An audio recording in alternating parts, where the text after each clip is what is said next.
వంతు కృషిగా స్వచ్ఛత కార్యక్రమాల కొరకు సమాధానం చేసి పరిశుభ్ర ఆంధ్రప్రదేశ్ సాధించే సంకల్పానికి కట్టుబడి ఉంటానని ఈ రోజు పరిశుభ్రత గురించి నేను వేసిన ఈ ముందడుగు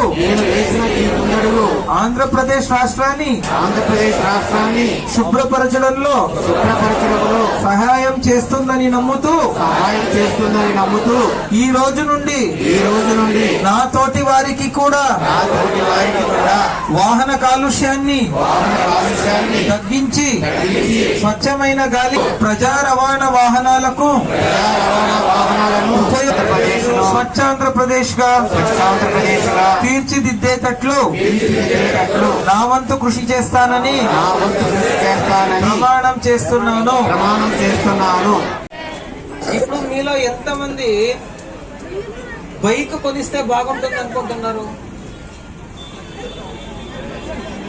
అంటే మీ అందరికీ మనసులో ఉంది కదా. అంటే మేం చిన్నప్పుడు ఉన్నప్పుడు బైకులు కొనేవాళ్ళు అందరూ కూడా ఎవరో డబ్బు ఉన్నవాళ్ళు వాళ్ళు అందరూ కొనేవాళ్ళు. కానీ ఇప్పుడేమైంది, అందరూ బైకులు కొంటున్నారు. బైకులు కొన్నప్పుడు గతంలో ఏమయ్యేది అంటే చిన్న చిన్న మనం ఎక్కడో దగ్గరలో ఇక్కడ వెళ్ళాలి అక్కడికి వెళ్ళాలి అంటే అందరూ నడుచుకొని వెళ్ళేవాళ్ళం మేము, లేదా సైకిల్లో వెళ్ళేవాళ్ళం. కానీ ఈ రోజు ఇక్కడ నుంచి ఒక 50 మీటర్లు 100 మీటర్ల దూరం ఉన్నా కూడా బైక్ లో వెళ్లే అలవాటు వచ్చేసింది. అలా అనుకుంటే మనము బైకులు వాడకూడదా? మీకు కూడా అందరికీ ఆశ ఉంటది కదా, నేను బైక్ కొనుక్కోవద్దంటే మీరు కొనుక్కోకుండా ఉండరు అందరూ. మళ్ళీ ఏం చేయాలి అంటే నాకు బైకు కావాలి, కాలుష్యం కూడా అవ్వకూడదు అంటే ఏం చేయాలి? ఎలక్ట్రిక్ బైక్స్ కొనుక్కోవాలి. అర్థమైంది కదా. రెండో అంశం, మనకు కనిపించినది ఎందుకు కాలుష్యం పెరుగుతుంది అంటే గతంలో మనం వాడే ఎలక్ట్రిసిటీ పవర్ ఇప్పుడు వాడే ఎలక్ట్రిసిటీ పవర్ ఎక్కువైందా తక్కువైందా? పెరిగింది కదా. ఎందుకు పెరిగింది? మనం ఇప్పుడు ఎక్కువ ఏసీ వాడతాము, ఎక్కువ రెఫ్రిజరేటర్స్ వాడతాము. కానీ దీని నుంచి ఎలక్ట్రిసిటీ వాడడం వల్ల కూడాను పొల్యూషన్ పెరుగుతుంది. ఎలాగా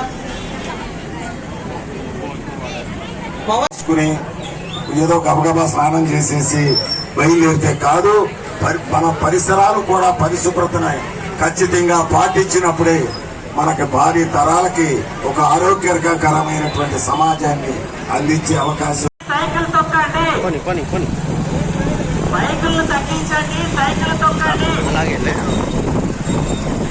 బైకులు తగ్గించండి. సైకిల్ అప్పుడుగా నిర్వహిస్తున్న రకరకాల కాలుష్యాలు తగ్గించే విభాగంలో ఈ వారం వాయు కాలుష్యాన్ని తగ్గించడం ఎలా అన్న నినాదాలతో జిల్లా పరిషత్ నుండి ర్యాలీ కొనసాగుతులను తగ్గించండి, సైకిళ్లను తొక్కండి, బైకులను తగ్గించండి, సైకిల్ తొక్కండి.